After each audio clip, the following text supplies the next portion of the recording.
All right, here we go. Salute to Knicks Nation, special edition of Knicks Fan TV. CP here on the check-in.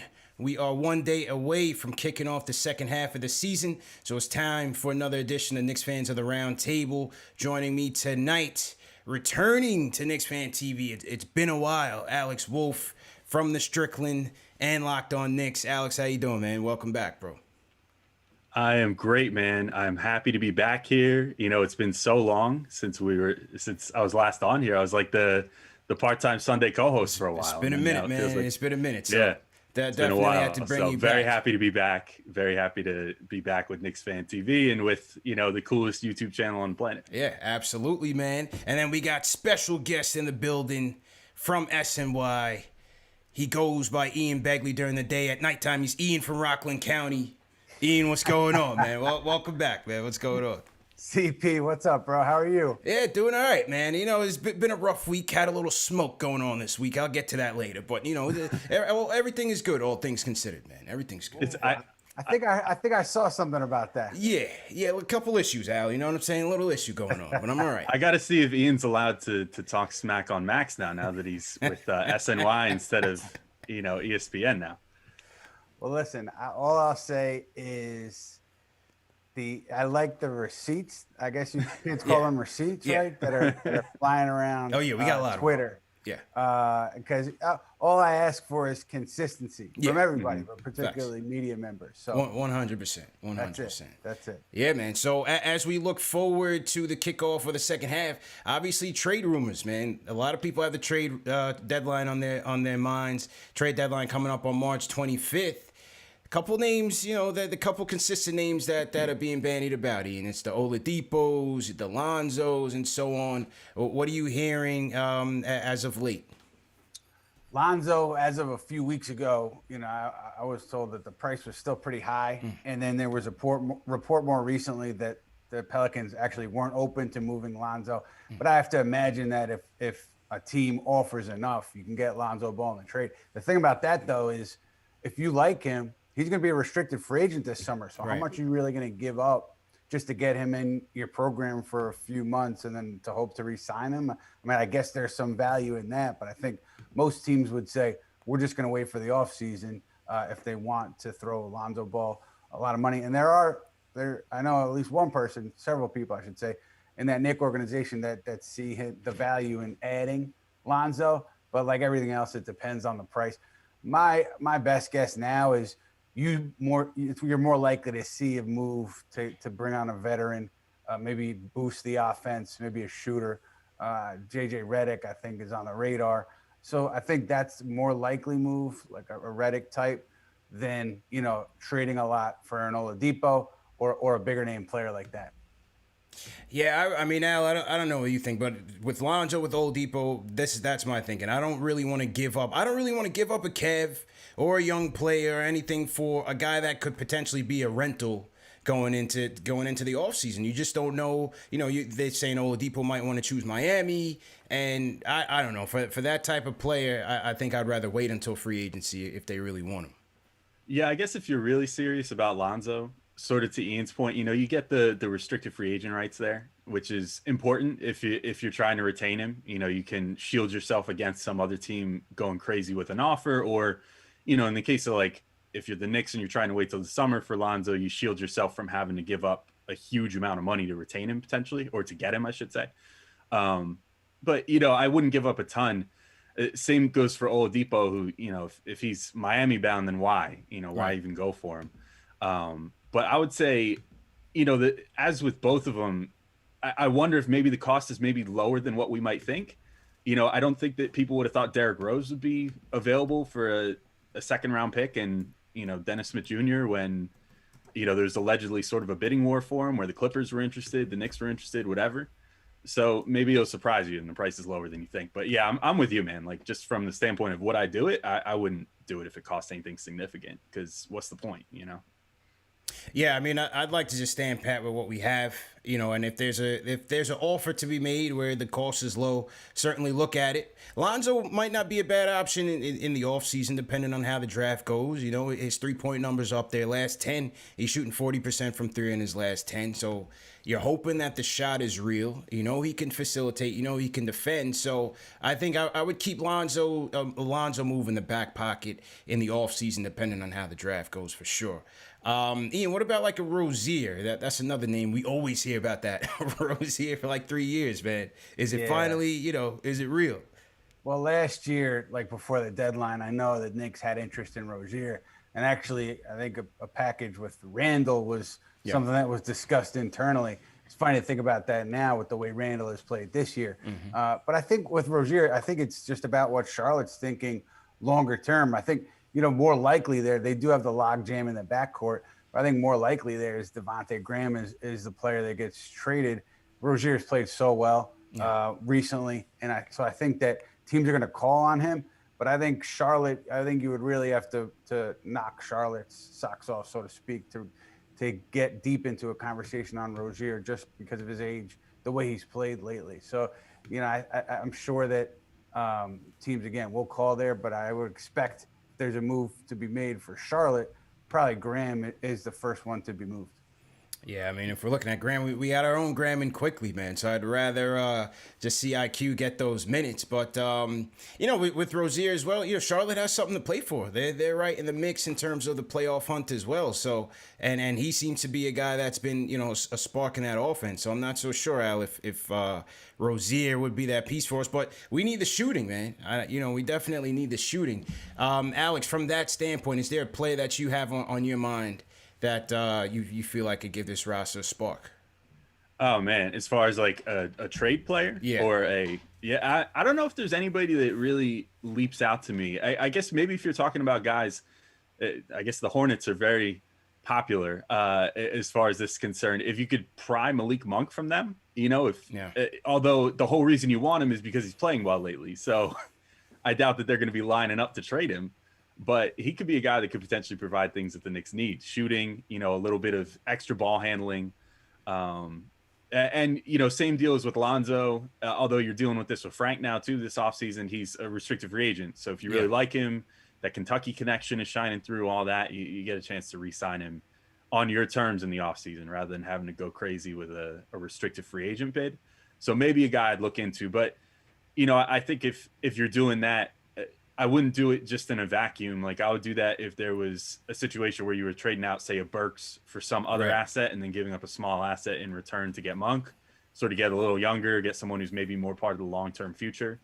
But that's about it for me. Otherwise, I'm kind of with you. I don't feel this urgency to change things up because the chemistry's so good. That's part of what's made this team so great this year. Yeah, the chemistry's been pretty good. I just feel like between Burks and Bullock, they just got to do their job, man. They just got to shoot the ball more consistently is what you're looking for. You know what I mean? Especially Bullock in that starting lineup.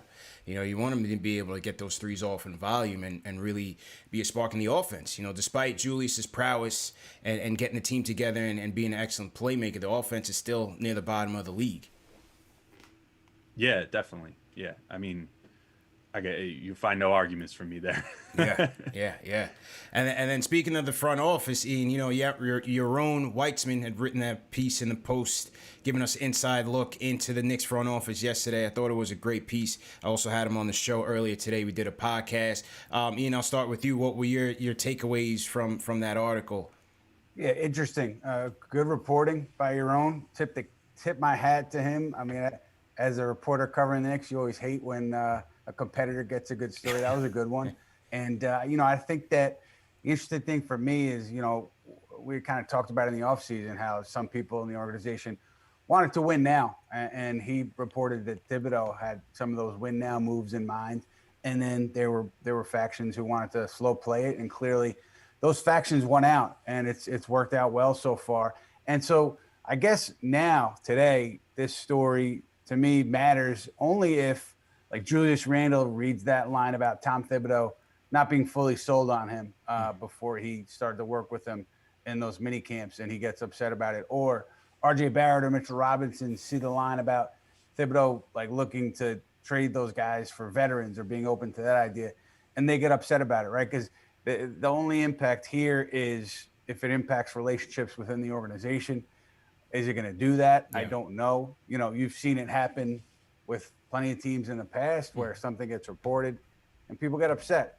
I don't know if it's going to happen here. I'd be a little bit surprised if it did, especially because we're in March now and the Knicks have played well. If this story came out and the Knicks were struggling, I think it could have more of a detrimental impact. But the idea that they're sitting here at 19-18, exceeding everybody's expectations, I think the impact internally isn't going to be as great. Yeah, I think the thing I took away was that the conflicting visions. I guess every front office you're not always going to see eye to eye on everything, but you have Brock Aller, who is the capologist and the guy who's trying to do things on the margins and find you the bargains to assemble your team, and then on the other hand you have Tibbs, who's like, get me Gordon Hayward, get me, Marcus Morris is in that article, Bogdanovich. Tibbs, as you see with the guys he's playing right now, he's trying to put this team in a position to win. He's trying to get those wins up there. So it's just interesting to see which way they will swing, whether it's player development or win now, and when they ultimately pull that trigger, man. Yeah, it's funny. I was listening to Yaron on Macri's pod earlier today. Mm-hmm. And he was saying, some stuff about that, and just in general, like the vibe that he's gotten, that there does seem to be those divisions and stuff like that. And he also said that the article could sort of be, depending on what Knicks fan you talk to, you can identify if they're a optimistic or pessimistic Knicks fan based off what their reaction to the article was, because the optimist looks at it and says, all right, well, clearly Leon Rose made the right decisions, and it's good to have lots of voices in your ear. It's good to have different opinions, and in particular have a staff that's diverse in their opinion and, is willing to throw things at the wall. And as long as they're not being made like demands, like as long as it's a suggestion from Tom Thibodeau and not him being like, I quit if you don't trade for someone, then I think it's maybe a good thing, to have it. To me, the part about Tibbs, it shows he wants to win, which is cool. That's very apparent with the way that he's coached this year. He's not trying to mail this in. He was never trying to have a tank year like people thought they were going to have. He wanted to win, period. And he wants players that are going to help him do that. So, of course, that's what he's going to be lobbying for in the front office. And then, you have a guy like Brock Aller, whose job is to accumulate assets and to manage the cap and set the Knicks up for that big splash that they need to make at some point. And so, of course, his approach is going to be, well, let's sign some guys that we can flip halfway through the season and get some more picks, because we need these picks for the eventual big star trade down the line, which ultimately, if it happens, will satisfy both their goals. It'll satisfy Tibbs and it'll satisfy him. So, ultimately, I guess I fall into the optimist category, where I read that story and I said, you know what?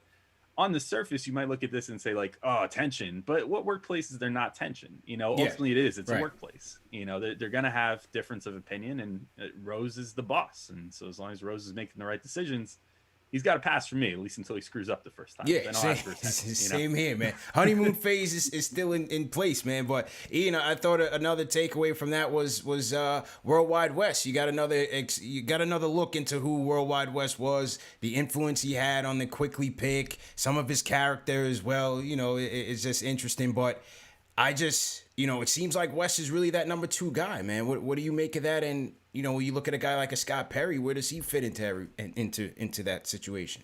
I mean, I think from day one, even before West came on officially, just people around the league kind of speculating, thought that West would be involved in decisions. And then obviously he comes on officially, and it's clear that he has a powerful voice in the organization. Mm-hmm. And he's got, long-standing relationship with the owner, Jim Dolan, goes way back with Leon Rose. They're incredibly close. So he has a voice, and he's going to have influence on what they do today, tomorrow, 6 months from now, and whatever. So that's going to be the case regardless. And I don't think it would be the case if he was here unofficially too, just because he and Rose are so close. They've been business partners forever. And so I thought that, he also was in favor, or at least I'd heard of going after Malik Beasley. And obviously that didn't come to fruition for various reasons, but they made a strong push there.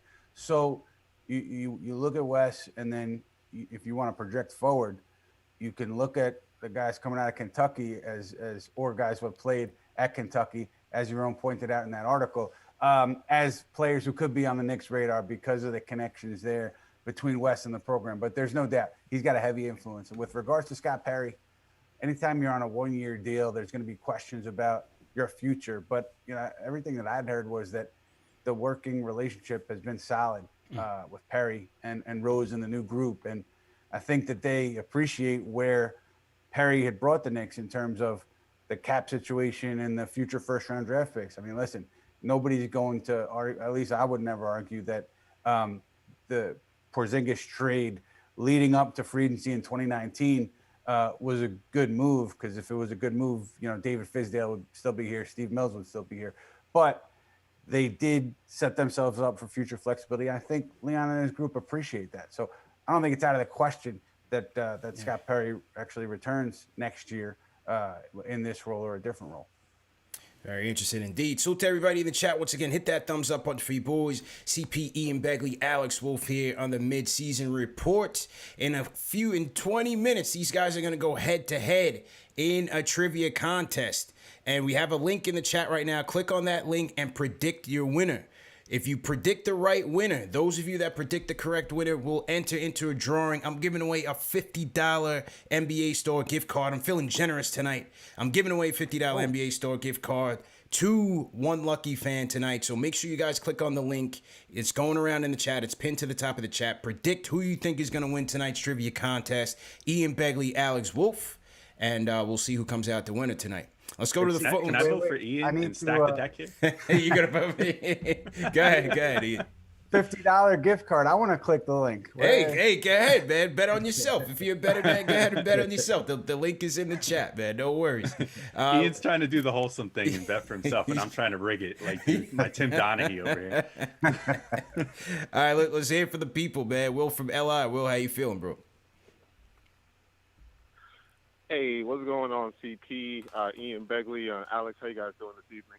Good, man. How you feeling, bro? Well, what's up? Good. First off, I want to say the audio on the phone sounds amazing. I don't know. We upgraded, baby. We upgraded. It sounds good. It sounds good. Yeah, no doubt, man. We upgraded, man. All those super chats came in. We put it back into the channel, man. So we appreciate the people, bro. Good stuff. Listen, man, I just want to talk about the second half of the season and what I'm looking forward to. Listen, man, I don't think it's ever been. It's not a secret that I'm with Jay and I'm with Ari. I want to build through the draft, but going through this juggernaut of the second half of the season, I think we got like the fourth hardest record in the league upcoming. Listen, this is how I feel about it. If we stay between 4 and 5, I have no issues going into the playoffs with that record. Okay, that means, we're going to go up against maybe the Pacers, the Heat. I feel like that's something we can do. And if you want to talk about playoff experience, I think that's something we can work with. But for me, if we're in 6, 7, or 8, I might as well not even want to go in there. I'll take all the L's. Give me all the L's. Will, man, you're supposed to take on all the smoke, man. Come on, Will, bro. Do you see the teams? 1, 2, and 3? The Bucks, the Brooklyn Nets, and Philly. There is no playoff experience in being another team's punching bag. So for me, if I'm like 4 or 5, I'll go to the playoffs. But if I'm not, hey, just get me out that playoff and get me into that draft. That's how I feel about it. I'm going to be all set. Appreciate the call, man. Listen, guys, 5 through 10 is going to be absolute. 5 through even 13 could be a dogfight as far as the Knicks are concerned. Right now they're sitting in 5th. Yeah, I agree with Will. Ideally, for this to be a special season, if they sit within 4 or 5 and they're looking at a Boston, maybe a Miami, a team that they could potentially win some games off of in a series, maybe even win a series, I think that'd be ideal. But obviously, if they fall within 6, 7, 8, and they gotta see the Bucks, the Nets, the Sixers, it'll be a long season. But I think, look, either way, the season is a success in my eyes. Whether they make it or not. I don't know what you guys think. If I may. Weren't the Nets 3 years ago went 41-41, if I remember right? Yeah.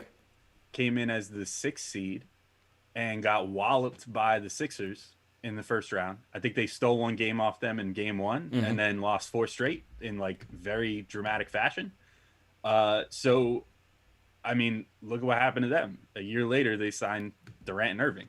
So I don't know. I mean, are we not putting any value to making the playoffs and at least showing that you're that caliber of team, that you have a coach that can get you there, that you have some pieces that can at least get you to the playoffs, and then that throws up the bat signal for some, star, whether it's via trade or via free agency, to say, okay, if I go to the Knicks, they're ready now. They're finally ready. They're not looking for a savior. They're looking for a finishing piece. Yeah. That can put them to the next level.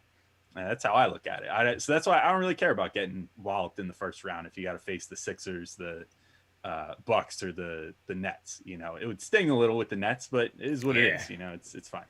Yeah, Brooklyn would sting, man. Ian, what's your take on it? Yeah, I'm not here to tell anybody how to think, but I do think that just there is value in general in getting these young guys, any young players, into a playoff setting. And I think in particular for this franchise, right, it's important to be able to show free agents or disgruntled players who are looking for a way out that they're not going to be alone on the court if they come here. They're not going to take all the blame for bad losses or a team that doesn't reach expectations. If there's a young core here that shows that, hey, we're on the precipice of winning, as Alex pointed out with the Nets, I think it's an easier sell for free agents. And because I know, there are some top players in the past who said, I don't want to be the only guy here. I mean, they saw what happened with Carmelo and how he got crushed, deservedly or undeservedly. But he was the guy who took all the bullets when things didn't go well. And there was so much roster turnover when he was here. So I think it's important. I think there's value in making the playoffs, even if you're only going to bow out in the first round, because other players are going to see, hey, this young core, look what they did together. Yeah. Maybe I can be the guy to help push them forward rather than I'm coming here alone and I'm going to get crushed and hurt my legacy. Yeah, I agree with that. And I also think that, if they're able to maintain 4, 5, 6, 7, I think it's an indication that RJ played a consistent finish the year well, because Julius is going to need help. And I think the guy that we need to be consistent night in, night out is going to be RJ. And so far, he's trending well. Since January 1st, he's been shooting 40% from 3. Last 11 games, he's at 55% from 3. I think that would be a good sign. If they're able to maintain this position, within 4 to 7 playoff, that means that they're able to win some of these games, and that RJ is really going to be that Robin to Julius's Batman. And so when we talk about player development, when we talk about that growth and showing free agents that we have a core here, I think he's going to be important to that growth, and he could be that key piece. He could definitely be that key piece. Go ahead, Al. I was just say, I'm with you. I mean, I think it's all about selling this to, you got to sell what you're building, and the best way to sell it is by winning, period. Yes, I can understand people that would be upset about missing out on a lotto pick in this year's draft, but all that missing out on that means is that the team was too good to be a lottery team for once, and that says something. They have talent, why do you, okay, I won't say it. Like, you can always use more lottery talent, but it proves that you don't need them, and your team is already good enough to make the playoffs, and you already have, talented young players. So yes, maybe adding Cade Cunningham or something would be a good point to, add to your resume, I guess, if you were really in need like that. But, as it stands, they're going to have a number of pieces. They're going to have the ability to make a trade for a star. They're going to be an attractive destination for free agents. So it's like, you don't get to play the future game this year, but you get to play in the here and now, and you get to work with what you got and, have good pieces available. And I think that's just as valuable in many ways, especially when you consider it's a deep draft, and they'll probably still have 2 picks between 10 and 20 anyway. Hopefully. So you can fill in the gaps now. In Porzingis we trust, man. Salute to everybody in the chat. Hit that thumbs up button for you boys. CP, Ian Begley, Alex Wolfe in here. A salute to First Lady of Sports. Sends us a super chat. He says, LaMarcus Aldridge is available. Should the Knicks consider him? He's more of a pick and pop player and can play center. Ian, what do you think about that? It's been reported today that LaMarcus Aldridge and the Spurs are going to part ways. Do you think he'd be a Knicks target? I don't see, there's an obvious role there. Yeah. Maybe the Knicks feel differently, but to me, you have 4s and 5s that you want to give minutes to, whether it's Julius Randle, Toppin, Mitchell Robinson, Nerlens Noel. It seems like you're okay there. So to give up assets for a player like LaMarcus Aldridge, there's no obvious fit there to me. Yeah, me neither, Alex. I mean, to me, again, at this trade deadline, I'm looking for shooters. I'm looking for a guard or a wing, a potential upgrade either at the point or a potential upgrade at the three. And that's where I'm looking from now until straight through until the next season, between the draft and free agency, man. Yeah, I can see the argument with Mitch down right now and Taj hurting. It's easy to get caught in the moment of like, oh, look, Noel's having to carry it all by himself every night. But they'll get healthy. When they get healthy, you're back to having a very solid 3-man center rotation, where Taj wasn't going to be playing minutes anyway. So why are you going after LaMarcus Aldridge, he's clearly way too slow to play the 4 at this point in his career. So, and on top of it, Obi barely gets minutes behind Julius as it is. So just like Ian said, no role there. There's no clear fit, I don't think. So I wouldn't go for him. And, and that's another thing, Ian, is the Obi situation. And shout out to Brian Scott. He sends us a mailbag question on Twitter. It's basically around the Obi situation. What does Obi need to do to get more minutes in Tibbs' rotation right now? Do you see a pathway for him to, be out there and be a contributing factor in the second half?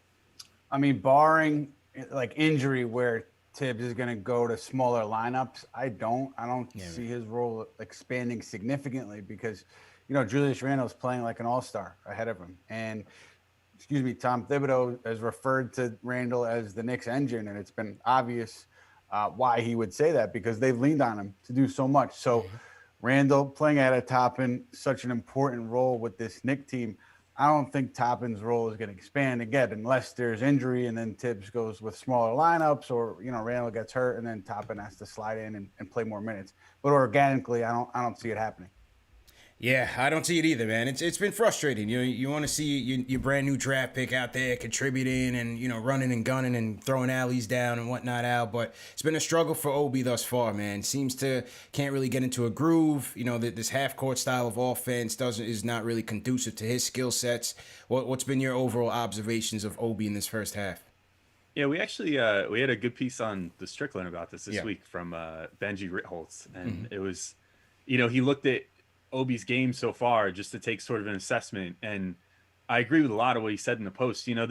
I think the startling thing with Obi is that we thought he was going to come in, and a lot of people, myself included, maybe it was a lazy comp or maybe it was more apt, but thought that he'd be kind of like John Collins, like all offense, he'd be able to contribute right away on that end, but he might be a disaster area on defense. And meanwhile, what we've seen is like on offense, he's actually struggling a decent amount because in part it's the role that they put him in. Initially they had him being like a Steve Novak, basically just shooting threes, and I don't think that that's going to be his role, but maybe the idea was just to kind of get teams to respect him from that distance so that then he could start opening up other parts of his game. But, he's not running a lot of pick and roll. He's not doing a lot of rim running.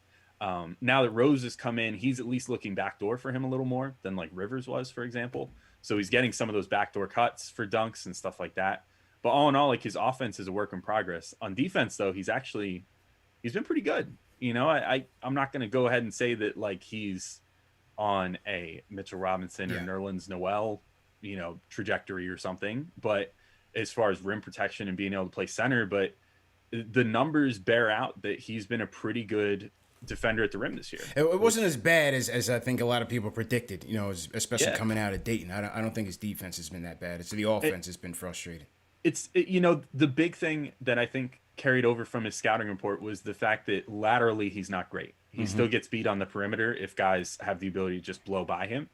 But as far as hustle on defense, that like try hard factor, he's got all that.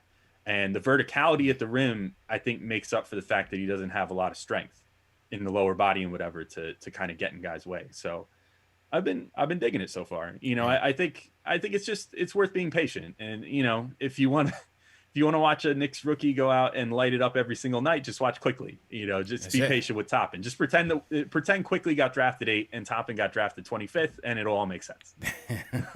Good point. So to everybody in the chat, once again, hit that thumbs up button for your squad. CP, Ian Begley, Alex Wolfe in here. Make sure you predict your winner of tonight's trivia. We're going to kick it off in 10 minutes. Nick Owasicki Also Wiki in the chat sends a super chat. He says, how would you feel about adding a few unselfish vets like DeRozan and Lowry in the offseason to our young core instead of trading at the deadline? Ian, what do you think about that? Well, you know, with Lowry, there was a report out of Toronto by Michael Grange that said Toronto's not going to trade him. So he likely will hit free agency. And then, you know, the report mentioned Miami as always being a suitor for the Knicks. Obviously, there's going to be some turnover at the point guard position. Just me, conjecture, pure speculation. I would expect if things continue to go well, Derrick Rose is back in some form or fashion. Then you have Emmanuel Quickly, Elfrid Payton. I don't know. I think that, you know, there'll be conversations about him leading up to the deadline if other teams are calling. So there's going to be turnover. Is Kyle Lowry the fit, you know, short term? The thing with Lowry is, A, he's going to want to get paid. Yeah. So he's not coming cheap. And B, he'd be a great person for the team's culture, for the locker room. But you're not getting him cheap. And I don't think he's looking to like gracefully bow out. So he's going to want to play. And so does that take away minutes from a younger player, a player like Quickly? I don't know. So it doesn't seem, again, like an obvious fit for me, like Kyle Lowry. And DeRozan, some of the same reasons, but just more so positionally. Doesn't seem like an obvious fit there either.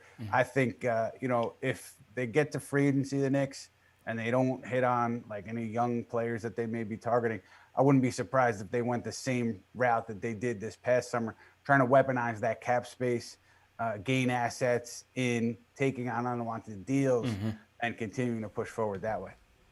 Interesting indeed. Let's go to the phones, Al. Antonio from New Jersey. What's going on, bro? Hey, how's it going, guys? Huge fan. Congrats on the channel. Thank you, man. I was just curious what your feedback on maybe looking at Fournier and possibly Bamba.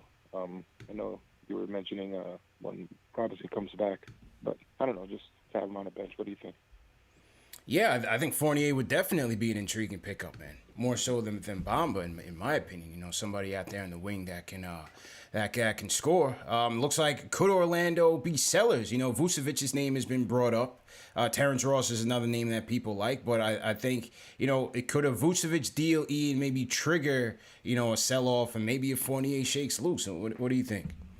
Well, if they deal Vucevic, they're blowing it up. And, you know, some people think that eventually that might happen because of the guard play that they have, and maybe he doesn't fit the style that they have, but he helps them so much, and they win the games that they win. They're winning largely because of him. I don't think they're going to deal him at the deadline. Fournier, much stronger possibility because of his contract situation. So I think they will be sellers, you know, maybe a Terrence Ross. Bamba just hasn't worked out the way Orlando's wanted it to, Bamba's wanted it to. So, you know, I could see them getting off of those players at the deadline, but Vucevic, I don't see it happening by the deadline. Al, what do you think about those two guys, Fournier and then Bamba? I like Fournier. I'm on board. You know, I was talking about this with a couple people from the Strickland recently, and it was just, we were kind of debating back and forth, and I could see, you know, I think that he adds a lot of scoring depth. You know, he could do a little more than like your Reggie Bullock or even your Alec Burks as far as handling the ball, creating his own shot, shoots great from three. All that good stuff. But, you know, he obviously had the drop off on the defense. So then it becomes, you know, like low key, Reggie Bullock is a pretty key piece to this defense when it's really clicking. Tibbs loves him, man. Tibbs loves him. Yeah. And it's not even just that Tibbs loves him because he's old or whatever. Like Tibbs loves him because he works his ass off. You know what I mean? He's out there like defending guys like crazy and, you know, all over the court, getting blocks and steals and everything else. All these like impact plays. So you're going to lose out on that with Fournier. So you got to make sure that, you know, if you do that, you got to feel confident that, you know, Mitch, Randall, RJ, and, you know, I guess maybe you're looking at Quickly as the point guard of the future, whoever the point guard is there can kind of pick up the slack. I don't know for sure that would work. He might even be best as like a six-man type, you know, if you could talk him into that, be like, look, you're going to get like 30 minutes, but you're going to be coming in against second units to, you know, feast on them a little bit. Maybe that's a good fit. So I'm into it. I like the idea. I don't know necessarily about trading for him because he is an unrestricted free agent, and you're gonna have tons of cap space. So Yeah, might as maybe well just wait till the summer. As far as Bamba, kind of similar to what you're saying. Maybe on paper, he's like, his draft profile was almost like a realized version, or like what the realized version of Mitch is. Where people were just saying he's gonna swat everything, he's gonna be crazy. Like on defense, he's got like an 8-foot wingspan. He's gonna be. He could shoot a little bit. Yeah. He was making those empty gym 3-pointers, but that has translated a tiny bit to the NBA. I would take him for a song. You know what I mean? I would take him for nothing. Like if it was like, oh, let's swap Iggy Brazdakis for Mo Bamba, then sure, I'm on board. If it's like, oh, we want the Mavs pick or something, like, no, kick rocks. We're out of here. That's basically where I'm at with him. Another mailbag question for you from Stacy Patton 89. This is on the Quickly topic. They say, what does Emmanuel Quickly have to do for people to stop putting his ceiling at cute little 6-man and start looking at him as a franchise point guard? What's your take? Well, I think that, you so often hear those like Lou Williams 6-man comps for him. I don't know if it's a ceiling or not, but at least with the Knicks, like they targeted him clearly. You read that in Yaron's New York Post article, but they also obviously been looking for stability at point guard for the longest time. So I think that if he is showing them, and I think he has in kind of spurts here, but if he shows them that he can be, a one for the long term, they're going to give him that lane. I can't get a read on if they feel that way about him right now, if they see him as the point guard of the future. I can't get insight on that. I don't think that I don't think any player would have shown enough for a franchise to commit to that role at this point in his career. But Quickly he's certainly done well.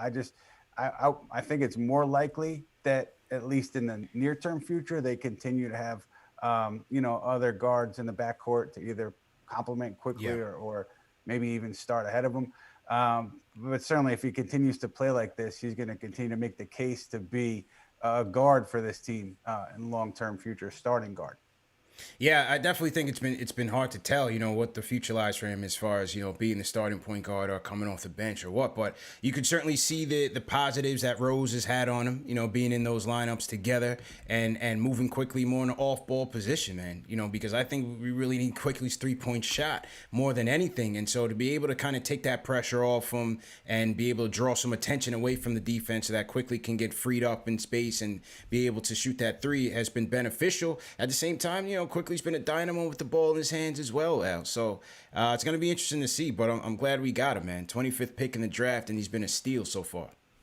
Yeah, I mean, I'll be brief. Like, I think to move him from 6-man status to de facto, like, starting point guard of the future, he's going to have to he's going to show off more of those distribution skills, I think, more consistently. I do think we saw it right before the break, and you don't want to talk about it because the Knicks are playing pretty well leading up to that. He also had that like really big garbage time game against the Spurs that sort of hid this little narrative, I guess, that's sort of emerging. But he's been a little bit, looking for his own shot when it's not falling. Like he doesn't necessarily look to get others involved if his own shot isn't falling. Spurs game was definitely stuck out to me in that one. Yeah, where he just kind of goes out there and thinks my job is to get buckets sometimes, and like that's it. And so maybe part of it's a mentality shift. Part of it's just going to be a trust thing too, though. Tibbs is a trust guy. It seems like it takes a while to crack his shell. So I would just be patient. But I think at worst you're looking at either a phenomenal 6-man or like a starting off guard in like a Fred VanVleet kind of mold with him, which. How is that bad? I don't see the rush to be like he has to be like the starting lead guard when he does so many other things well and can do secondary ball handling, spot up shooting, all this other great stuff. Agreed, man. We're gonna do our trivia contest in 5 minutes. Let's go to the phones. JJ from Brooklyn, what's going on, bro? Yo, what's going on? What's good, fellas? How you feeling, man, bro? First on the Oladipo, I'm feeling good, man. Wow, the phones sound amazing. Yeah, crispy. Can you hear me now? Yeah, it's good stuff. Awesome. Yeah. But on Oladipo, I mean, he's just not the type of guy I would go for, especially after that brutal, unfortunate injury he had. He's never been overly efficient.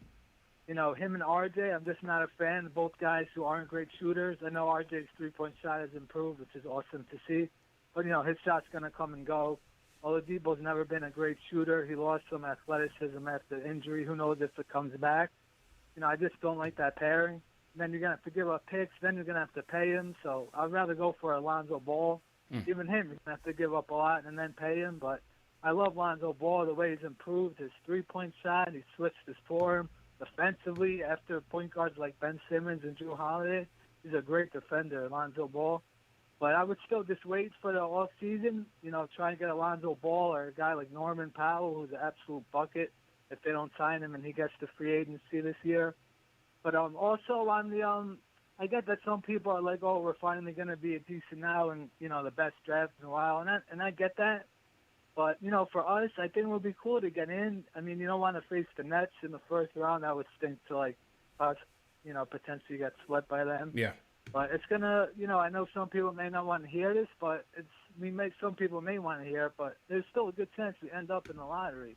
We're not far from it. And when you look at the schedule, it's going to be really, really tough. And then last thing real quick on that article, it's funny because I actually asked you, CP, a couple weeks ago, do you think that could be like a conflict of interest with Tibbs trying to make win-now moves? And, you said there's definitely a possibility. Then the thing that I found the article kind of a little wild was Tibbs called Brock Aller hinky. Yeah. Because he wanted to kill slowly. I'm just like, come on, man. That's the type of guy we need in this front office. So I just hope Tibbs can just chill for a little bit. You know? It's not surprising on Tibbs, but yeah, that's it. Appreciate it, fellas. Appreciate it, bro. Appreciate it. Thanks for the call, man. Yeah, he definitely called him hinky. I just hope Aller is the voice of reason for, Wes and Tibbs to, just not make a panic move. You know what I mean? Think about the future. Think about the, the future impacts of the cap and the draft capital when we're going to make these moves, and just don't panic. Just stay patient, continue to draft and continue to build. CP, one thing, we talked about Scott Perry before, and somebody from another team pointed this out to me a couple weeks ago. Leon Rose, longtime agent, does not have experience as team president. Brock Aller, capologist in Cleveland, hasn't been elevated to the position he is in with the Knicks. William Wesley, no experience in the current position he's in. But so Perry is, the guy who brings experience, who's been in the seat before. So, that team was saying, listen, don't underestimate Perry's voice and his value there, at least in the context of this current group that lacks experience in the positions they're in. Yeah, I could only imagine that Perry's been integral to being kind of that transition guy and establishing those processes for Leon Rose and that infrastructure, given that, as you said, those guys really don't have any experience. So great job by Perry, man. And if the Porzingis deal nets us another lottery pick, I don't know, man. He might have to get some votes to stay. So let's see what happens there. So to everybody in the chat, once again, hit that thumbs up button for you boys. CPE and Begley, Alex Wolfe in the building. Tonight's show is presented by Manscaped, official. Going forward for the rest of the season, KnicksFanTV's live shows will be presented by Manscaped. So salute to all of our friends from Manscaped. Remember, fellas, Manscaped is the #1 men's grooming tool below the waist. You guys are starting to go back outside now. The weather's starting to warm up. Make sure you take care of the family jewels before you go out on that date. Very important, fellas. Do not be out there lacking. Go to manscaped.com and get the Lawnmower 3.0. And for our listeners, as always, you're going to get 20% off plus free shipping with promo code Knicks. So it's a great deal. As you guys know what I like about it, it comes with a ceramic blade technology, so you're not going to nick yourself. Very important. It's got an LED light. If you guys want to do it in the dark, whatever you're into, it's got all of that.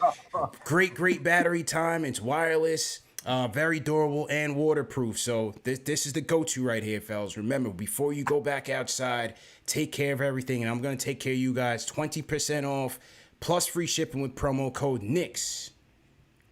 That is a hell of a read. That's it. We got to pay bills, Ian. We got to pay bills. And I just want to know, do I get one of these as my Oprah gift for coming on today? Hey, you got it, man. I just started playing ball outside again because it's nice out. Yeah. You need this thing. Yeah. I got to take care of the friction. You got to. You know, I think it would be pretty useful. Very important now, very important. And to celebrate this deal, my guys at Manscaped, we got a great relationship. And I got my guy Kyle on the phone and said, Kyle, I need something. I need a custom order.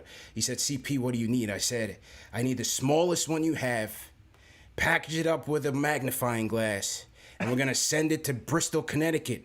And I want you to put Maximilian Kellerman on the box and tell him it's from CP and his friends from KnicksFanTV. And my guy Kyle said, I got you, bro. I got you. We'll see what we can do. We'll go to R&D lab and make sure we come out with the smallest one with a magnifying glass. Get that to Bristol, Connecticut. 1-day shipping. Let's get it going.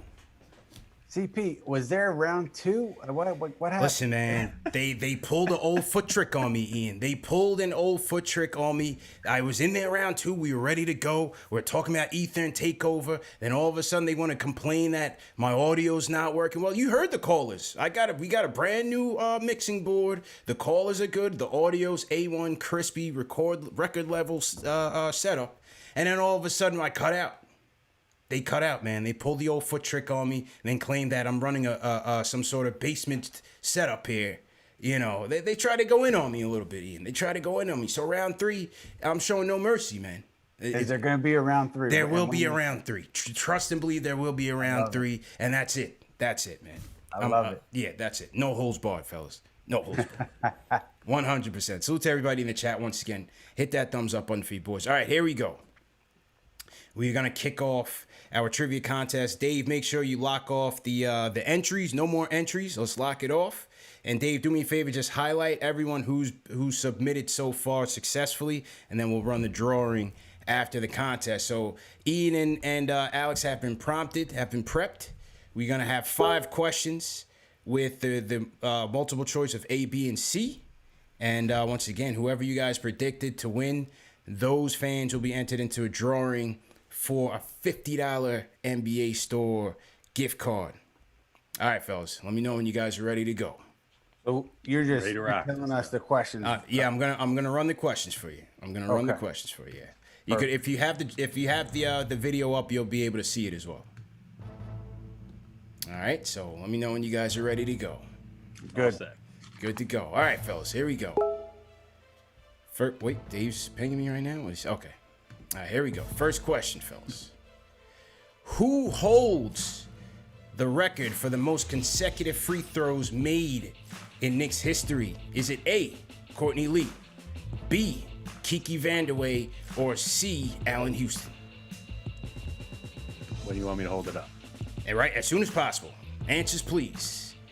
Ian goes A, Alex Wolfe goes A.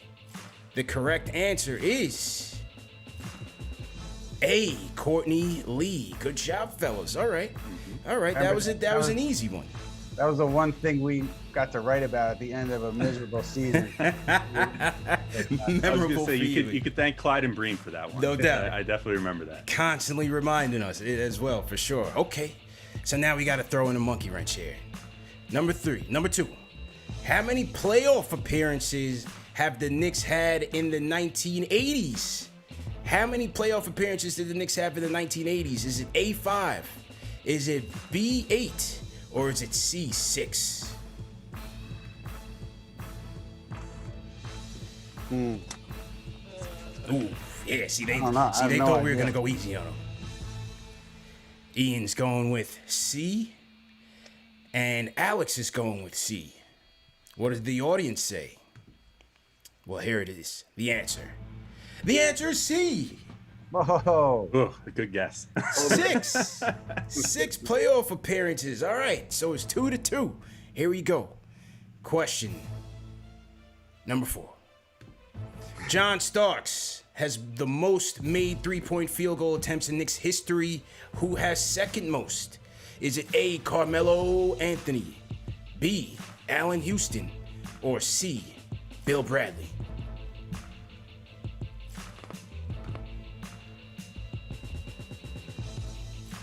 I might be wrong on that. Ian's going B. Alex Wolfe, your answer, please. Alex Wolfe is going B. People in the chat are saying the answer is... Oh, the answer is B. Wow. Whew. Wow. Oh man. These guys will not go quietly into the night, people. What are we gonna do? We only got 5 questions loaded up. All right. This is a doozy here. Here we go. Question 7. Which Knicks player played Major League Baseball in addition to NBA basketball? Is it A, Jerry Lucas, B, Dave DeBusschere, or C, Dick McGuire?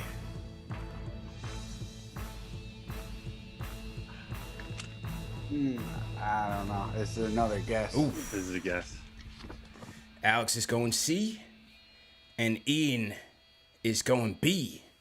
The correct answer is B.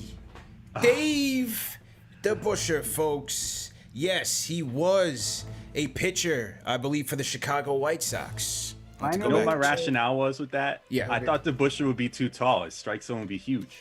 How's that? How did that man Dave. play baseball? That man did everything. He probably threw gas. Yeah. So tall. Probably. Yeah. Smoked cigs in the dugout.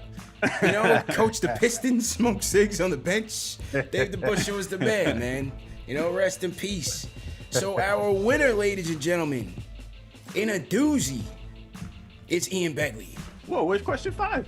Did we get question 5? No, well, what happened was question 5. It was a video, man, but we didn't get the video in time, man. I'm sorry. Yeah, we'll get it back next time. We'll get it back. And since Ian is pressed for time, That was a well-deserved win anyway. yeah, That was a well-deserved win. Ian fun. hit it at the Hey. walk-off, man. Ian hit it at the walk-off. Ian, definitely appreciate you for joining us. Thank you Thank for you, your guys. time, man. Any piece or any content you want to promote as for SOI? Just check out the Putback, our weekly digital show. Comes out every Wednesday. We had the great Tina Servasio on this week, and we had my buddy M-Grads, Marcus Gradney, who I know he's upset Nick Twitter with his RJ Barrett, Alonzo Trier takes, so he's got more great takes. So come check us out every Wednesday. Appreciate you guys. Alex, CP, always great to be with you guys. Yeah, man. Thanks again for your time, man. Much appreciated. Hit that thumbs up button for you boys, for Ian Begley.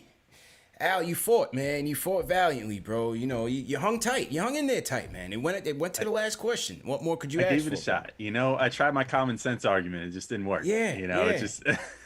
You gave it your all, man. Good effort. Good Yeah. effort, man. I can't say nothing about it, man. You fought, bro. is what it is. Yeah, Is what it it is. is I lost what to it a good is. one. Yeah, I lost you to a did. good one. You did, man. That's all you could. That's all you could say, bro. That's a fact, man. Let me get your camera in here. Salute to everybody in the chat once again. What you guys think about the Battle of the Fans trivia, man? That's a new wrinkle we're gonna add in, a new segment we're gonna add in, and we're gonna give the fans a chance to win some of these as well, man. So, just another way to have some fun with it. I thought that was good, man. I thought that was really good. Good stuff, Al. That was fun. Yeah. I would have never guessed. I should have known. I read the Harvey Erickson book Yeah. not that long ago. I feel like that must have come up in there, and I just forgot about it. I believe it did. I believe it did. Because then, after that, then he goes to the Pistons and he becomes player coach, and then he hated that. So then that's like part of why he came to the Knicks then, because he was like, I'm not trying to be player coach here. It's Yeah. stressful. I'm like 24 years old. Yeah. Fun stuff. Legendary stuff what those guys used to be able to accomplish back in those days, man. Legendary stuff. Salute to Dave DeBusschere, man. Rest in peace. Let's go back to the phones. My guy Illa's checking in from T-Dot. What's going on, Illa? How you feeling, bro? Yo, CP, man, thanks for having me tonight, man. CP, man, you better go for that KO against Kellerman. I am going to end Kellerman. Believe me, Illa. It is over for Max Kellerman. It is over. Man, get that snake in the grass, Yeah, bro. it's over. So anyways, I'm going to keep it short tonight. So I'm just going to ask you 2 questions if I can. Mm-hmm. And you can give me your thoughts. First question is, who do we give credit to for bringing Julius Randle to the Knicks, Steve Mills or Scott Perry?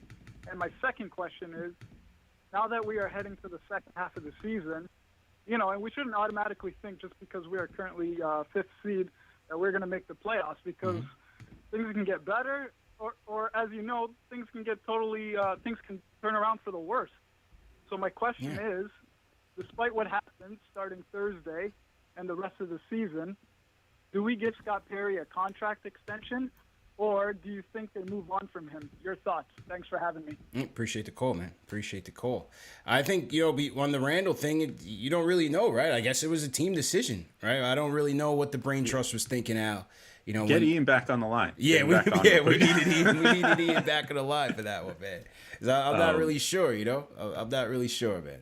I would say based off the type of player that I think both of them like, I would lean more to man, it's tough because I feel like they both kind of liked at the time the offense first sort of players. Yeah. I would maybe lean Perry. Maybe that's just me wanting to give him credit, but he sort of seems to track with the type of dudes that Perry's gone after since he's been here. Like based off his rep coming in, Julius is, I mean, he I guess would have been in sort of a similar profile player-wise to Elfrid Payton, where not necessarily the most accomplished defensive player, but good at getting to the rim, sort of can create his own shot a little bit, Yeah. So kind of maybe seems like a Scott Perry type guy, but I can't say for certain. Yeah, it's hard to obviously. say. I just think, when they got him and things were still fresh when you got him, you said, all right, obviously we lost out on plan A, but I think the overall consensus when we got him was it wouldn't be a bad plan B to get a young player with, room to grow. And that's kind of how I saw the Randall acquisition. Now, obviously, we know last year was a disaster for him, and this year it's been roses. He's been an all-star. He's been everything that you were looking for when you got him. So, whoever it was, whether it was Mills or Perry, you give them credit for at least going out and, yes, they did get the one-year deals and all the power forwards and all that, if you want to feed into that narrative, but they still got a young upstart player on a cheap deal that's now paying dividends for this team. Mm-hmm. And if I may, on the second part of that question, about whether to retain Perry or not, I mean, I actually kind of like Scott Perry. I feel like I was one of the only people that when they initially fired Mills and they didn't fire Perry, I was like, good.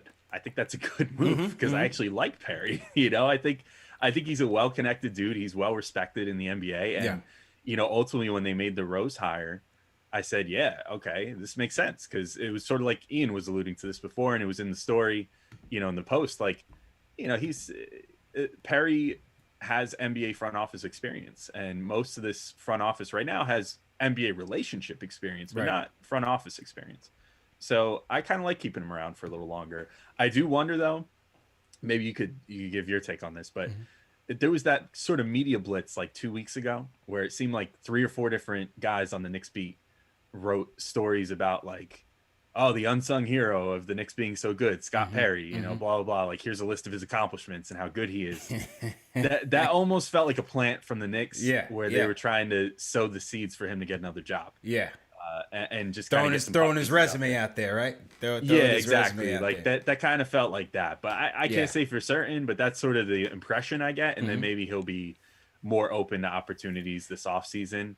And maybe if one doesn't come along, he sticks with the Knicks. But I get the feeling, and rightfully so probably, he probably wants something more than effectively being, seems like, probably the 4th most important voice in the room at best right now. It seems so when you read that article. I mean, I saw the importance of keeping him, and I thought it was very important to keep him based on the fact that, you didn't have any guys with the experience coming in here, whether it was Rose or West or All or whatever. So I definitely saw the importance of it. I thought his record, it wasn't perfect. He's had some hits. He's had some misses. Moutier was a miss. Payton in his role is, questionable, but obviously you saw that. You knew that Perry was, enamored with him and always wanted him. His draft record is up and down. But I think by and large, I would keep him. I would keep him at least for a couple more years until you have that person groomed. I mean, Walt Perrin is the assistant GM. I'm not sure if they have plans to elevate him. He's been a veteran in the game, or I don't know, what his role is per se. But, when it comes to Perry, I wouldn't mind them keeping him. I definitely wouldn't mind them keeping him. Yeah, and he's a well-respected guy in the NBA. Yeah. Those don't grow on trees. Yeah. And, it's nice that pretty much everybody in the Knicks front office is people that if you went up to some random dude in an NBA front office and said, hey, what's your opinion on so-and-so? They'd be like, professional, really nice, everybody loves him, everybody likes dealing with him, blah blah blah. You Right. know, it's nice to have those sort of guys in the Knicks front office agreed. after Isaiah Thomas and Phil Jackson Facts. and whatever that That's a everybody fact. hated. That is a fact, man. Good point. So to everybody in the chat, once again, hit that thumbs up button for you boys. What do you guys think in the chat, man? Scott Perry, would you keep him or would you let him walk? Give me a thumbs up or a thumbs down in the chat on Scott Perry. Thumbs up if you would keep him, thumbs down if we should let him walk. And let me know. If you guys are new in the chat, leave us a hashtag new. We'll shout you guys out as well. Some super chats came in. Shout out Taco Nacho.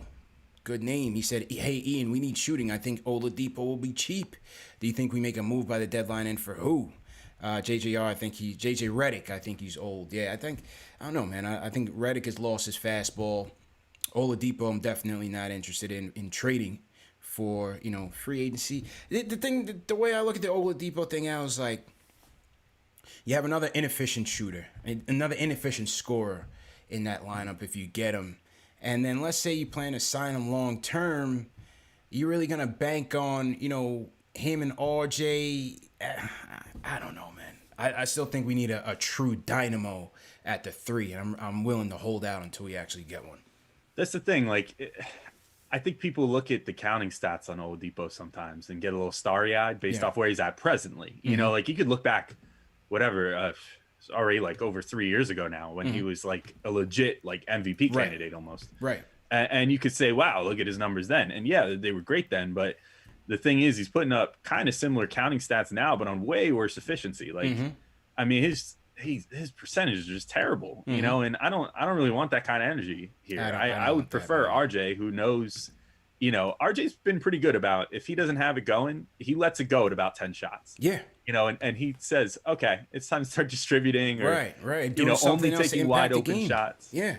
Yeah. So whereas Oladipo, he's kind of a chuck at this point in his career. Maybe it's just because he's been trying to push himself to Miami where he eventually wants to go or something. But I don't know. I'm not on the Oladipo train. Yeah. No Oladipo, as they say in the chat. I'm not with it, man. I'm definitely not with it. No panic moves, man. No panic moves. That's where I'm headed. No panic moves. If it drops into your lap, costs you a second round pick here or there, Austin Rivers, I'll make a trade like that. That's what I was saying when we were on with Ian too. I think there's a chance that Oladipo might be available for way less than we think, because we're not even taking into account Fertitta is broke. He's broke right now, because he was in the restaurant business last year. He was begging the NBA to serve his food in the bubble. Right. Keep things afloat. So maybe he just, I think they're still in luxury tax territory or very close to it, and so trading Oladipo might take them out of luxury tax. And maybe that's valuable enough to them that they say, hey, if you can take him and we only take back, Kevin Knox or whatever salary wise for $6 million or whatever Knox makes, which the Knicks could do for Oladipo makes about $20 million. And they have roughly $15 million in space right now. So they could just basically absorb Oladipo into space.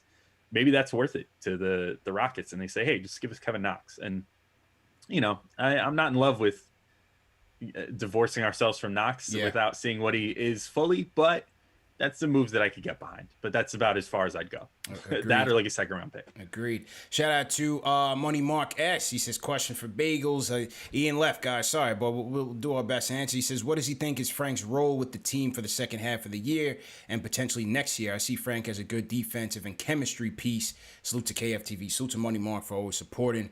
What's your take on Frank? He's come in now a couple of games, started in San Antonio. That was a disaster. But other than that, he did shoot the ball well against San Antonio for sure. But shooting the 3 much more efficiently. And I felt like he's been a lot more aggressive as soon as he came in. I think the first game he came in, I was there. I was at the Sacramento game. And, it seemed like he shot the ball well. His defense was always there. What do you think the future holds for Frank? I think, I might not be Ian Begley, but I based off reading different things from some of the beat guys, and from I just talked to Berman, as it turns out, earlier today for Locked On Knicks. So I got a little bit of insight from Berman, and Berman seemed to be of the opinion that Frank might have played himself into a role with this team at minimum for the rest of the season.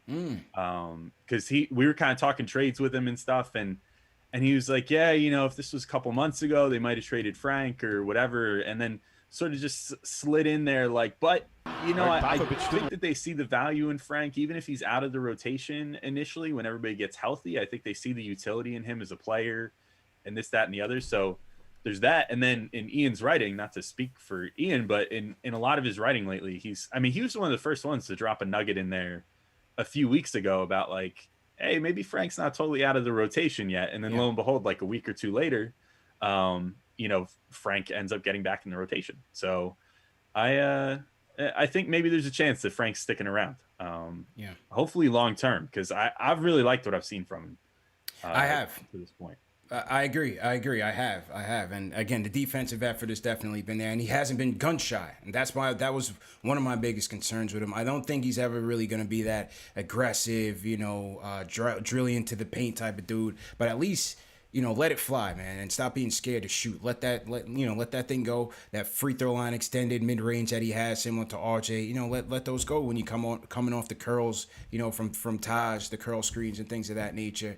As far as the rotation, though, I just don't know, man, because I look at it as with Rose and Peyton back, they're gonna be there. Quickly's gonna be there. Burks has his spot for now. I think Bullock is locked in, right? We know Bullock's minutes are going to be locked in. I just don't know. Is it Obi whose minutes get cut for Frank? Is it you get what I'm saying? Because I look at it as, okay, you have your starting five, they're set. Coming off the bench, you're either going to have Rose, more than likely Rose, IQ, Burks, Obi, Noel. Once you have your full everybody, a full deck. Mm-hmm. Yeah, I would think what might have to happen is a trade. I think you might have to move Alec Burks or something, which was alluded to in the Yaron piece. He said that the Knicks basically signed Burks and Rivers and some of those guys with the express intent of trading them. So that might be what it takes, when they're fully healthy. I think at least initially, tomorrow we'll still get to see Frank because Rose is going to be out. Right. So presumably, his role is going to be steady there. But even after that, I guess maybe you could potentially throw him out there in 3 guard lineups, if you want to go that way, which I guess would require, I don't know, I guess less minutes for RJ, which maybe is a good thing, maybe a bad thing, depending on the night. Yeah. So it's going to be tricky though. I think the ultimate thing that's going to change it around and make it work for Frank is that there's going to have to be a trade or something, because otherwise I just don't really see it. It's going to be difficult for him again to crack the rotation, despite playing really well and shooting like unlimited attempts, but like he's shooting like 62% from 3 right now or something. That's a fact, man. So we'll see how that goes. What do you guys think? We know the Frank Hive is in there. If the Frank Hive is in the building, throw a hashtag Frank Hive in the chat. Let us know we in there. Are you guys generally Frank Hive in the chat? I always forget. The Frank Hive is alive and well in the chat, man. It's been a while though, you know what I mean? Because he hadn't played, so they've been lurking, they've been creeping in the shadows, but they gotta crawl out of the hive. Yeah, the hive is there. The hive is there, Shirley Willis says, you guys stop. So clearly Shirley Willis is not in the Frank Hive. That's for sure. I am Frank Hive. For what it's worth. I judge him fairly. That's the thing with Frank, Some people have gone way too far one way or the other. If he has a good night, the people that want to defend him no matter what want to say he's going to be like a superstar or something. That's pushing it too far. He's not. He's going to be a good role player. And then if he has a bad night, then all the people tout that as like, see, I told you he's the worst player in the NBA. It's a garbage argument. I don't know what. I just like him because he's a cool kid. Yeah. Kid can't win, man. Salute to Frank. Salute to everybody in the chat. Once again, hit that thumbs up button for you boys. Jeffrey Vasquez says, do you see us getting rid of players like Knox or Rivers? Salute to my Knicks squad, ready for the second half, all 72. Yeah, I think as Tibbs has said, if there's a trade he wants, they're gonna pull it. I'm just not sure what it is, man. I'm just not another Berman nugget. It sounds like Rivers is like gone. Yeah, seems like it, right? Yeah, the way he put it sounds like Rivers is quietly kind of seething over not playing too. So because there was one of the games he wasn't even there. I think the Kings game. I think I saw him. It was was it the Golden State game? One of those games, those recent home games. He wasn't even there. They didn't say why, but he wasn't even on the bench. Yeah. I can understand, I guess, Yeah. to some degree. You know, particularly that one game where they were real short on guard depth, where Frank was starting, you know, and it seemed like, okay, maybe this is the game that, you know, you just throw Rivers out there for a few minutes, let him get his final trade Nah, audition. wasn't it? And He didn't yeah, get it. He couldn't didn't even get get it. off the bench for that. I'm like, Yeah. yeah, he's done. Tough. It's over. That's tough sledding, man. The business is tough, man. You know, Yeah. he had said all the right things coming into the press conferences and things like that, and you know, we won't back down. You know, but it just he just wasn't fitting in. You know, unfortunately. I think he's got a ball stopping way about him. Yeah, 100%. You know, and I don't think that's conducive to what Tibbs wants to do, which is why he's been more likely to play a guy like Frank lately. And maybe I was alluding to it a minute ago, but maybe also the reason the Quickly's minutes have been down lately is that, you know, if Tibbs sees that you're prioritizing yourself over getting the team going, I don't think that sits well with him. Yeah. But that's just anecdotal. Like I don't have anything to support Agreed, that, but it's noticeable. It's obvious. yeah. You know, Yeah. it's obvious, man. So I agree with you there. Salute to the R, sends a super chat. He says, keep the squad we have, trust the process, and keep grinding. Okay. All right. Rich Jim says, what do you think about getting Josh Hart? I would love to get Josh Hart. I just don't think a guy like that is available. Yeah, are they trying to move him? Yeah, I don't know. I would love it otherwise. Wishful thinking, man. Wishful thinking. Yeah. So, hey, I would love to get Josh. Apparently, Hart. every guard or wing on the Pelicans is available. Yeah, right. Nah, I don't think David Griffin is that easy to pull a fast one on, man. I don't think it's that easy to pull a fast one on. Let's go back to the phones. Let's go to San Antonio down at the Alamo. Chris, what's going on, bro? Yo, my fault. I was on speaker. How you guys doing? All good, Chris. How you feeling, bro? Hey, I'm doing good. I'm watching the Spurs game. They're down on the Mavericks right now, but I think they're going to pull it up. I think the Mavericks going to have another L in the column. All right, cool. I got faith in DeRozan. Good. But I'm wondering what you guys think about who the next player should be. Prototypical, not necessarily a specific player next to Randall, because I know you guys hear a lot of calls, especially tonight, but throughout your shows about different players that could come, and I'm wondering what kind of prototype fits next to Randall, because a lot of people are saying that he could be a good 2 or 3, but right now he's our best guy, so assuming he's going to be our best player going forward, and nobody much better than him is going to come soon. I was thinking I won Kyra from the draft, but I just realized that Fred VanVleet was also a player who I really liked, and I was going over some of his stats. I feel like he would fit a lot of the problems that our team has and help fix them up. Obviously, we're not going to be able to get him, but I feel like a player of that mold. It's also interesting because we were talking about Mike Conley in the offseason, and he's going to be a free agent as well. And then we have our own free agents in D. Rose and Alfred Payton, and all those guys are like similar age between Fred and Mike and D. Rose and Conley. They all match up pretty close in age. So I'm just wondering what kind of player you guys feel like would be prototypical or a specific player that you guys just really want to get on the team going forward to fit next to Randall specifically. Appreciate it, man. Al, what are you thinking there? Man, I guess it depends on if we're talking like ideal world or if we're talking like realistically to some degree. I would just say like prototype. You know, maybe not a specific player, but a prototype. I think an elite scoring wing. Me too, man. That can handle the ball. I don't know exactly who that is, based off, whether it's going to be through the draft or free agency or what. But, I think because of Randall's ball handling ability, you don't necessarily need to prioritize a super elite, point guard that can distribute, every single possession. Like you don't need a prime Chris Paul type. Obviously you would never turn that type of player away.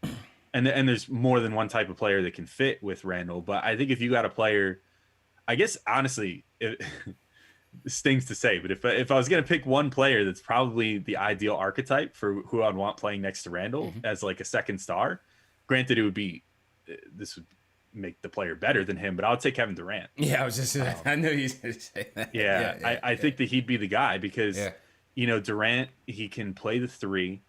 But we've seen in Golden State, even if he's playing the 3, he can provide a little bit of help rim protection. I think he's a little overrated as a defender. Like I don't, especially post injury. I mean, I don't know that he's going to be like the perfect, defender, but he wouldn't have to be in that lineup because Randall's very good defensively. Mitch is great defensively, obviously. So he provides what he needs to provide. And then just the scoring. I mean, you can have Randall driving in and kicking it to KD. You can have KD driving in and kicking it to Randall. You can have just so many different things with those two guys out there. But Durant is kind of the guy that everybody in the NBA wants. So what are you gonna do? I've been saying we need a dynamo at the 3, man. Yes, we need a point guard for sure. We need a long-term option at the point, but we need that dynamo at the 3, especially if you're gonna have RJ locked in at the 2. Not saying that RJ is not gonna be a prolific scorer, but just saying that you need some a more consistent shooter, and give you some more off-ball spacing for Randall. Bullock, again, as you said, we see what Tibbs likes in Bullock is being that multi-positional defender, bringing that energy, so on and so forth. But, the 3-shot attempts a game or 2-shot attempts a game, it's just not enough in this offense. You need somebody that's going to give you a bit more volume. And I think somebody at the 3 would be ideal. Obviously, the point guard would be ideal. I liked how I got to see what the numbers are in terms of the 2-man game with Peyton and Randall. But overall Peyton's assist numbers are down. I liked Rose and Randall's chemistry when Rose got those couple of games starting, man. I thought he really got Randall involved in the pick and roll, pick and pop game, and that was another element of Randall's game that we haven't seen. And that's also an area I think that can also help him, as teams start to key in on him and start to make those adjustments where he doesn't have to always go one-on-one and try to make a play for himself. Yeah, for sure. I mean, I think point guard play is obviously still valuable.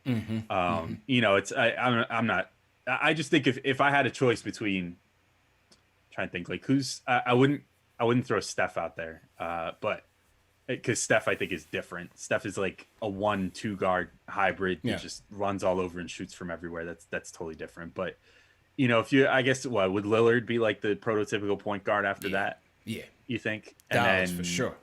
Yeah, and then the prototypical small forward would be Durant.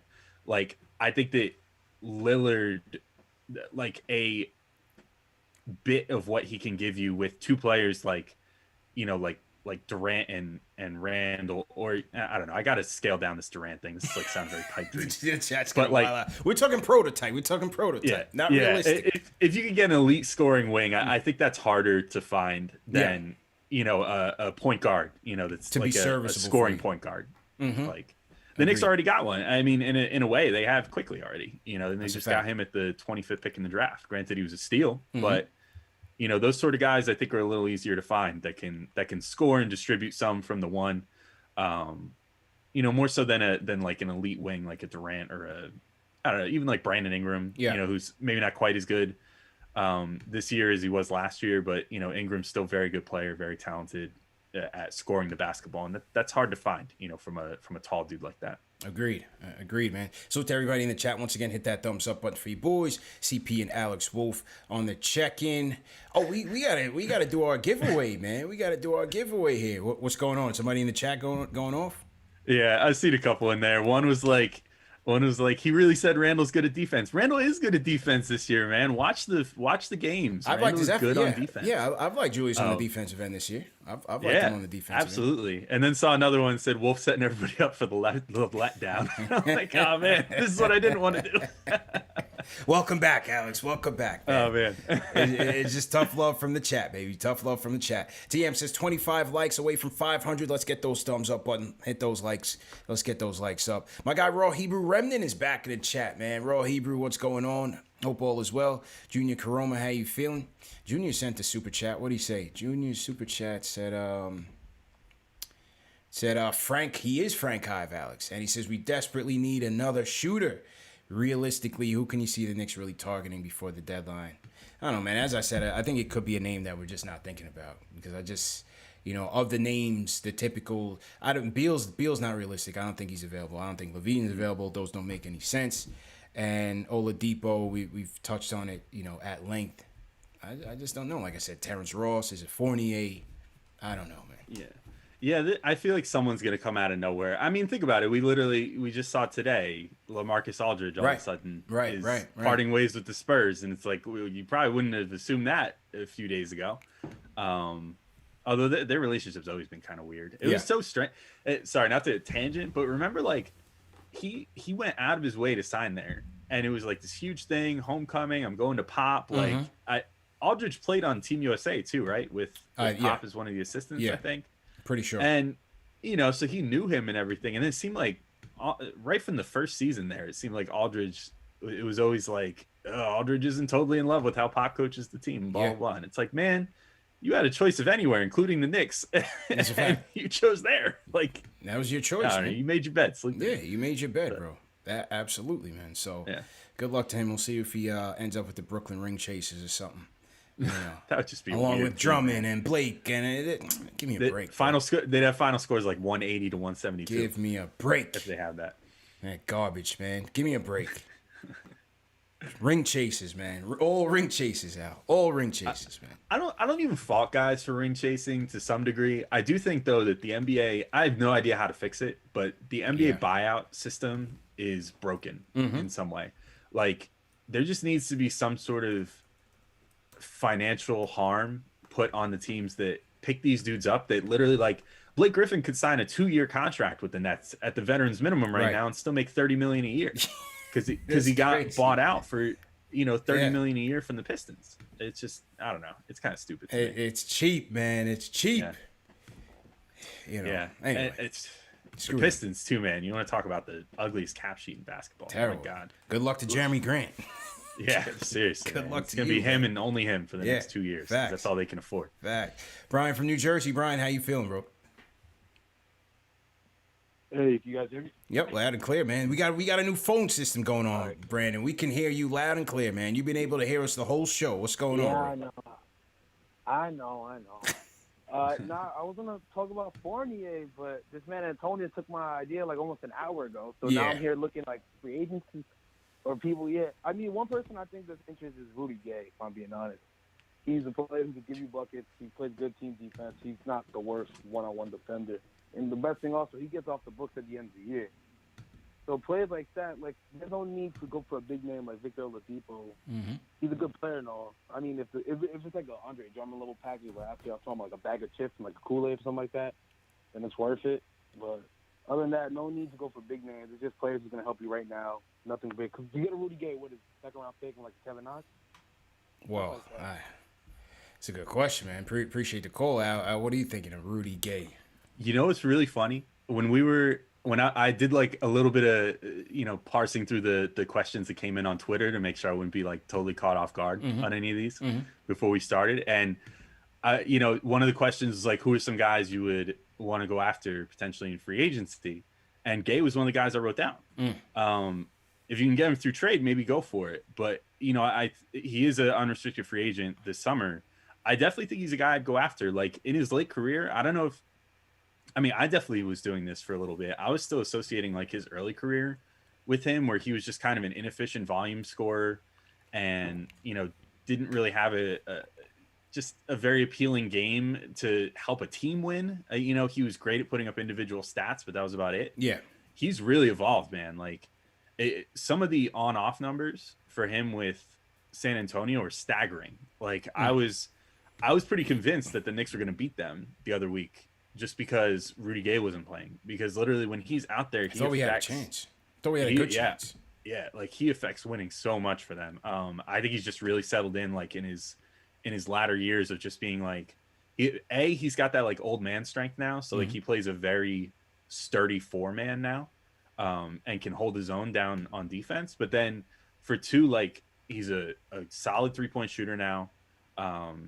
He just kind of does a little bit of everything. I don't know. I like him. I don't know that I would necessarily go so far as to say I'd be lining up to give up like any assets for him, even if it's just Knox. Yeah. Just because I think you could just get him for money this offseason if you really want to. Yeah. He's one of your veteran pieces. Definitely a guy I like. A good potential backup for Julius Randle. Although again, that throws some OB, ponderings in there as to how that would affect things, because he's definitely a 4 at this point. He's not really a 3 anymore. He's too slow for that. So true story. 2 more calls before we wrap up. Angel from Philly. Angel, what's going on, bro? Hey, CP, what's going on, brother? How you doing? Good, bro. How you doing? I'm doing good. Hey, Alex, what's going on, brother? Yo. So What's up? listen, you said something earlier about, should we extend Scott Perry? I think we should because, a couple years ago, we didn't have cap space, we didn't have draft capital, and he definitely, changed that around. Obviously it took time, so I think we should just stay the course with him. But as far as the trade, it just kind of looks like we're really not gonna make any serious moves. So I think we should be patient and maybe just add some shooting. And obviously, when it comes to free agency, before we even worry about that, we got to make the playoffs, bro, because ain't nobody gonna come to New York and we're missing the playoffs. We had to learn that the hard way a couple years ago when we were 17-65. Dreaming that we was gonna get Kevin Durant. So we gotta show that if you come to New York, that you're not gonna be alone because obviously we got one All-Star, and if we could build around RJ and the young core that we do have, maybe if we make the playoffs, then it'll be realistic for those star players to come to New York. But until we make that leap, we just got to stay patient, and I think my last point when it comes to the schedule, I really think we should start Derrick Rose because this team is just different when we have a scoring point guard who can obviously, make the players better. When you look at the schedule, Peyton ain't going to get the job done against these teams we're getting ready to play. So, I just think that, it's going to be interesting to see if we should start Rose or he's just going to be stubborn and stick to the same rotations. But, CP, thanks for that hat, man. I got it. It's definitely Fresh, fire. bro. So I just want to show you love from Philly. And thanks for taking my call, bro. Appreciate it. Fresh, bro. Appreciate it, Angel. Appreciate it, man. Yeah, I'd like to see Rose get elevated into that starting lineup. I just like the dynamic he brings, man. Just being a threat to score. I liked how him and Randall were cooking. I like how him and RJ were coming together. Let me hang up on that phone. Hang on. Yeah, I'd like to see Rose in there. It just depends on how much minutes. How many minutes are they gonna give him? Maybe Tibbs would rather see him finishing. So maybe and again the chemistry that him and IQ have, it could very well end up being the same. Al, what do you think? Yeah, I think the biggest thing is Rose pushes the pace. Right. When he's out there. Elf doesn't do that. Elf always wants to get the ball, bring it up, and get into a half-court set. But the thing is, his version of a half-court set isn't even that compelling. It's like it's me driving to the hoop.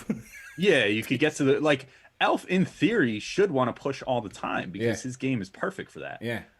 That's the one thing he should succeed at is just run and get layups, on the other end and try to draw contact. And the few times we see him do that, it works. But Rose, yeah, for sure. He's, I think that he's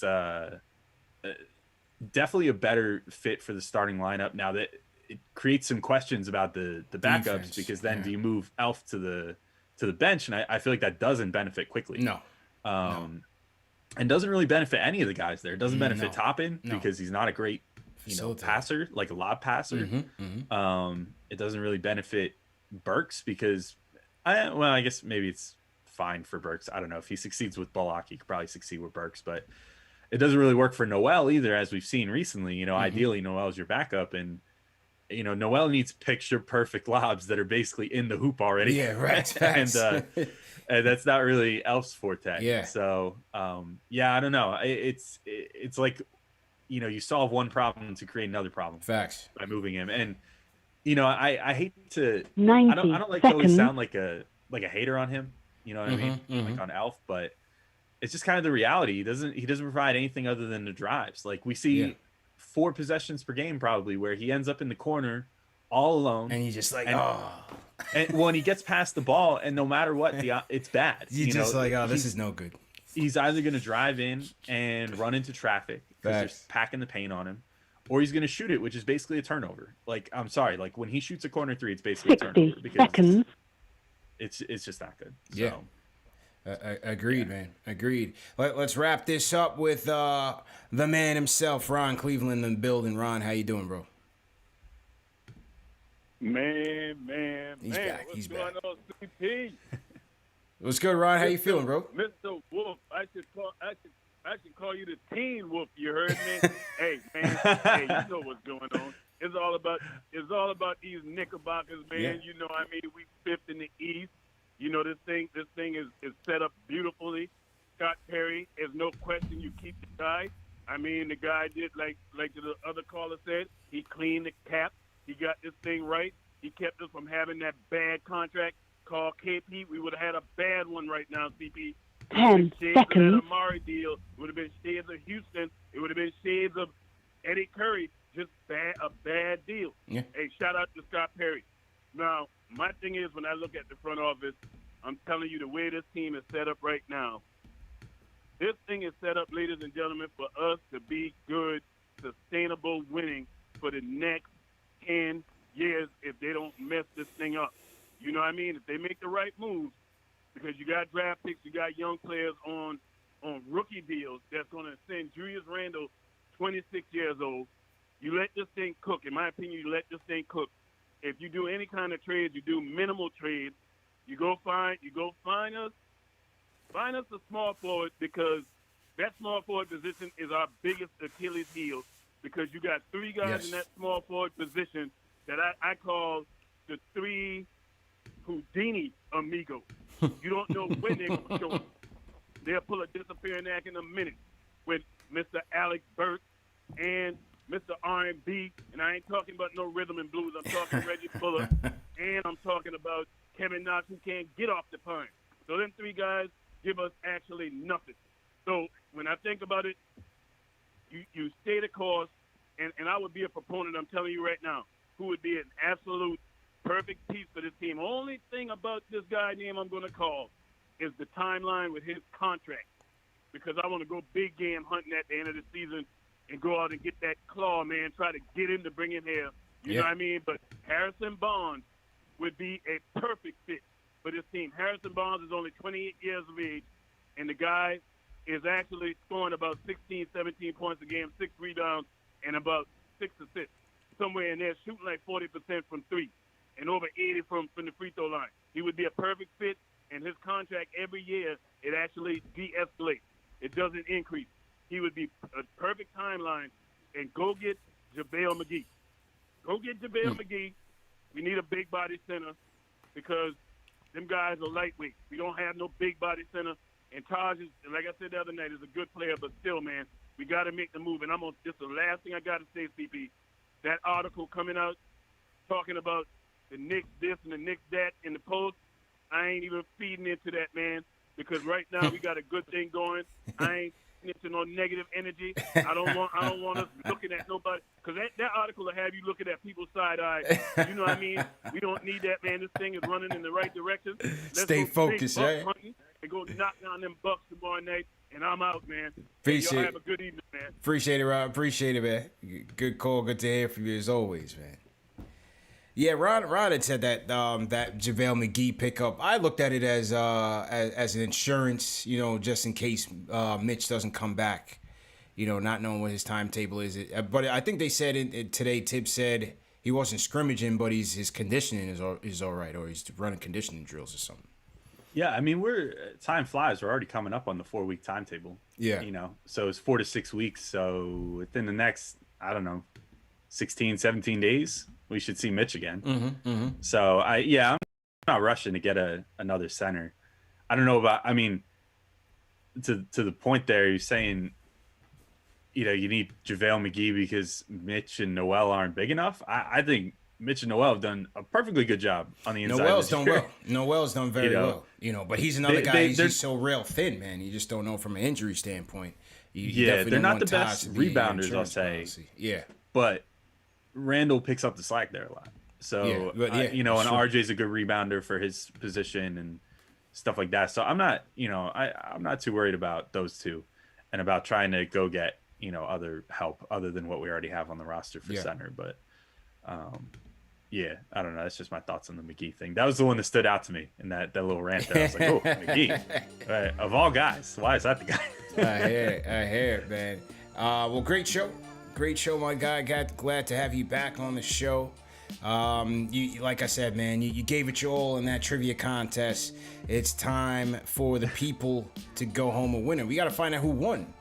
Who picked Team Ian Begley for the 50 days store gift card. And let's see who it is. Let me just try and figure out where this window's at. I'll take your this opportunity to apologize to all the people that voted for me. Sorry, guys. Yeah, they're never voting for you again, man. They're never I'll be voting back. for you I'll again. get I'll go on a 5-game win streak and they'll be going, no, doesn't matter. Facts. All right, so here we go. We got the names in here. Everybody who voted Team Begley. And the winner is of the $50 NBA store gift card is Steven Wheelbacker. Steven Wheelbacker, you have won the $50 NBA store gift card. So congratulations to you. We'll get in contact with you and get your information and send that over to you, man. Congratulations, Steven Wildbacker. And to everybody that played, like I said, this is a new addition to the show, Battle of the Fans. We're going to add some wrinkles to it. As I said, I had the video ready. I didn't have the video ready, but that was going to be another wrinkle as well. So we're going to continue to do these things. Great job, Al, either way. Go ahead and sign out, man. Let them know where they can find you, bro.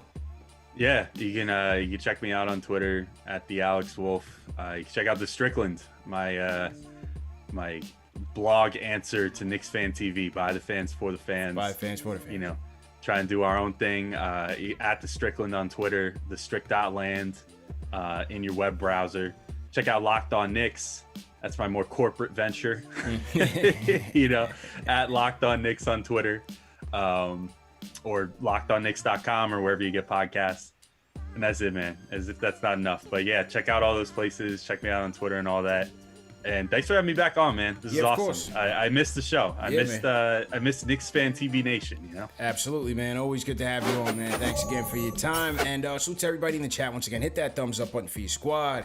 CP Alex Wolfe. Thank you to Ian Begley for coming through. Continue the conversation, man. You know, we have our Discord chat. We have our Twitter group. You can always comment after the show's over. Shout out to the replay gang if you guys are watching this during the replays as well. So there's always ways to keep in contact with us. Always ways to connect. And remember, go to manscaped.com, www.manscaped.com, promo code Knicks for 20% off plus free shipping. And yeah, we're gonna send that custom order to Kellerman, man. I got some smoke for Kellerman, man. They try to play me, man. After that first round KO, they said they tried to get Skip back. It was so bad, Al. The devastation after my first round KO of Max Kellerman on his own show. They wanted. I'm surprised they let him come back the next day. Yeah, I'm surprised. Yeah. I'm surprised. Yeah, and I showed up, and they try to pull the old foot trick on me. They try to say, "Oh, he's a rookie. He's an upstart. He's a novice. His connection is no good." You know that was BS. You know that was BS, people. I got something from I haven't caught today's yet to see you going in on him the second time, but I'm sure it was at a hot moment. Yeah. And then he just decided, he's going off camera, cut it off. He knew what I was coming for, man. That's it. Real quick, Knicks versus Bucks tomorrow. Knicks beat the Bucks, embarrassed them, 130 to 110 at MSG, man. What's a key to this game tomorrow night in Milwaukee? Tough game. Just staying focused, I would say. You know, don't let I'm sure that they've been reading all the praise for the last week and change. Yeah. You know, since they entered the break over 500, basically just don't let it get to your head. You know, like I think this Knicks team is good, man. Like if they're not, you know, they're not a contender, but they're fun and they try and they, you know, kick ass a lot of nights. And I think they got some of that more in for the second half of the season. Yeah. Winning over the Bucks would be a good way to start, but definitely I haven't looked at the Bucks injury report yet. I would assume that they're probably pretty healthy after the All-Star break. So, you know, you might be running into a juggernaut there, but this is a good opportunity to show like, hey, we belong, we deserve to hang here, you know, and be a playoff team this year. So good opportunity. I don't know, just stay focused. Yeah. It's tough to say though what the result's going to be. Yeah, I agree. I think just the one thing I want to watch is the 3-pointers made in percentage. You know, the Bucks obviously one of the top 10 in 3-point makes. They came into that game or left the Garden that night 7-38 from downtown, 18%. So they're gonna test that Knicks 3-point defense. Knicks 3-point defense #1 in the league right now in terms of percentage.